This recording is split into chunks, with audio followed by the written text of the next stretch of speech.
sweet friends. Welcome back to Mary's Nest.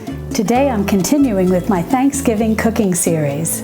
Instead of roasting one large turkey, today we're roasting two smaller turkeys. Together in the oven, they'll roast in half the time of a large turkey, plus they'll be easier to carve, and we get 4 of everything. And roasting two smaller turkeys is a great way for beginners to start. Well, it's 37 degrees here in the Texas Hill Country, and the wind is blowing and it's really chilly for what we're normally used to, but it's the perfect day to roast turkeys. Well, let's go over all the ingredients that I'll be using to roast these turkeys. Well, I've got 2 turkeys here that are each about 12 pounds, and I've removed all their wrapping and removed all the giblets from the cavity. And now remember, when you remove the wrapping, don't wash your turkey off in the sink because it just spreads a lot of germs around.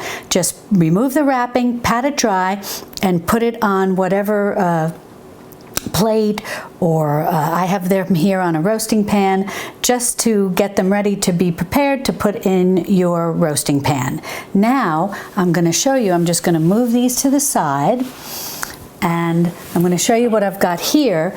These are the giblets and the neck that I've removed. So I've got the 2 necks, I've got the 2 little back sides that I cut off from the turkeys, I've got the liver here, 2 hearts, and 2 gizzards. Now the liver I'm going to reserve, and I'm going to cook this separately, make like a nice little liver pate, and the back sides and the necks I'm going to use to make some bone broth to make the gravy, and we'll do that in another video.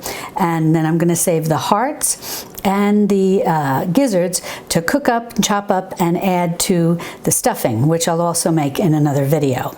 And then next, I've got just some aromatics cut up here. I've got the onions with the skin on. I've got some carrots also with the skins on, and about 2 stalks of celery, including the leaves from the top.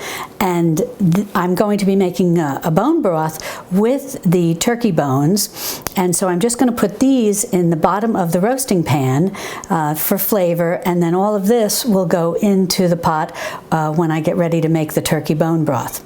And then I've got some melted butter here. This is 1 stick of melted butter, and I'm going to use a pastry brush to brush this over both of the turkeys. And then I've got my turkey seasoning, and I'm going to bring you in a little closer so that you can really see what this is, and I'll explain that in detail. Now you can use any seasoning blend you like, but what I've got here is herbes de Provence, and you can make your own homemade version of that, which I'll show in another video. And I've got a 1/2 cup of herbes de Provence. I've got a 1/2 cup of coarse ground sea salt. If you use fine ground salt, just use a 1/4 cup.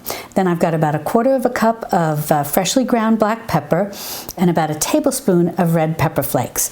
You can certainly leave out the red pepper flakes if you don't want to have any bit of that spice, but that's exactly what that is. And this is just a lovely herbes de Provence that gives a nice seasoning, but you can certainly use any type of poultry seasoning you like. And the reason that I like using this particular blend with the herbes de Provence is because it gives the turkey a nice, both turkeys in this case, a nice rotisserie turkey appearance and flavor. Now just a little tip, if you've bought these turkeys frozen, you're going to want to put them in your refrigerator about 3 days before you're ready to cook them, because that's about the time it'll take for them to defrost. These 12-pound turkeys are going to take about 3 hours to cook, and then you're going to want to let them rest about 20 to 30 minutes covered before you carve them. So keep that in mind based on what time you want to serve dinner. In preparing these chickens to get ready to roast them, we have a couple of options as to what we do with the wingtips.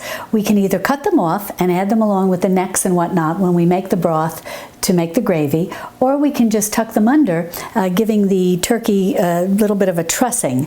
And I generally like to tuck them under, so I'm going to go ahead and do that. Now the first thing that I'm going to do is take some of my seasoning mix and put it into the cavity of each turkey. So I've just got a generous handful here, and all I'm going to do is just lift this up and dunk that right in there and just get in and move it around. Not for the squeamish, but that's okay. Just get to work. Well, now we're going to get ready to finish the prepping to get them roasting. And I'm going to show you some options as to what you can do depending on what type of roasting pan you have. Now you may have a roasting pan like this, which is great, and you just put your 2 turkeys in here, one facing in one direction, one facing the other, the way I have them down on the baking sheet there, and that's a wonderful option, sorry about that, wonderful option for roasting them. Now, if you don't have a roasting pan and all you might have is a baking sheet like what I've got them here resting on right now, you can use this too. And all you want to do is lift them up off the baking sheet by putting the aromatics underneath, the carrots, the celery, and the onions, to kind of lift them off so that they're not sitting in their juices but roasting on top of something, basically a homemade rack out of vegetables. So what I'm going to do today, since I think in many cases beginners, which this is perfect for, might just have the baking sheet and not the big roasting pan. So that's what I'm going to do. I'm going to roast them right here on the baking sheet. Now all I'm going to do is take these aromatics, these different vegetables that I cut up, and we're just going to make a little rack that we'll rest the turkeys on. Well, my turkeys are all set, propped up on the vegetables, and now I'm going to tie the legs together, and then we'll baste them with the butter and finish the seasoning. Well, I've washed my hands, and now I'm just getting a little twine here, and just put this to the side. And I'm going to show you, I'm just going to tie up the legs like this. Now I am not putting anything in the cavities, just that wonderful seasoning with the herbes de Provence. I'm not going to put in any oranges or onions or anything like that. And the reason is, now you're welcome to do that, but it will take a little longer to cook. An unstuffed turkey will take less time to cook. And sometimes I think it's just easier, especially if you're a beginner. You don't have to worry about pulling anything out of the cavity when you get ready to carve it up. Well, I've got my melted butter here and my little pastry brush. And now I'm just going to baste this with all of this butter. Do both turkeys, and then we'll put the seasoning on. Well, they're both basted with butter, and now I'm going to be sprinkling on all of this wonderful seasoning that's just going to make the skin luscious. Well, I've got the seasoning all over these turkeys, and they just have this glorious rotisserie look. I absolutely love this. Now I'm going to put them in a 325-degree oven that I've preheated, and they're going to cook for about 3 hours. Now what I recommend is take a peek at them every 30 minutes just to see how they're browning. And if they look like they're browning too quickly, then what you'll want to do is take a little bit of aluminum foil, just a sheet of aluminum foil, and just make a little tent to just tent them on top to allow them to continue to cook but not over brown.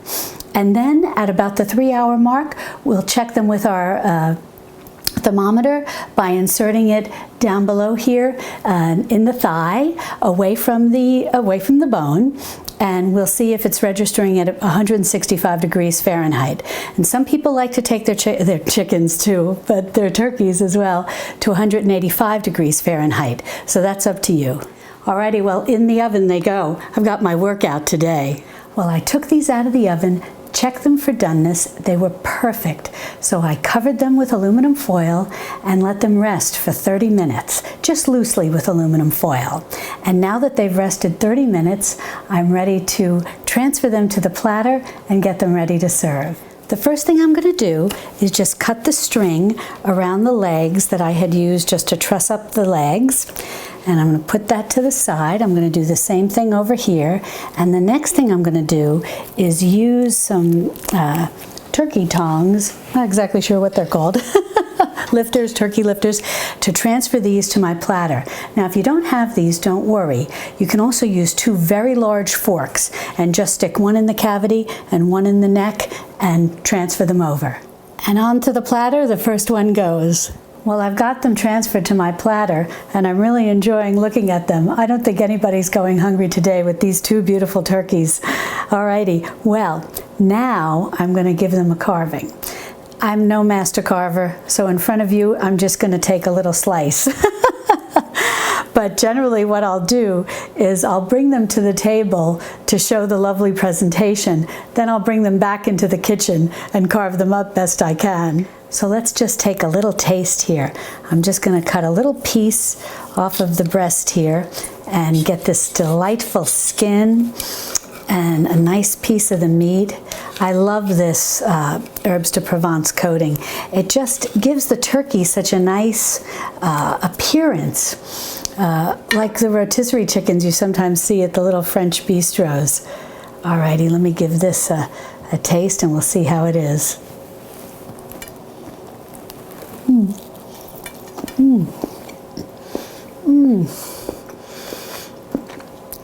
Delicious.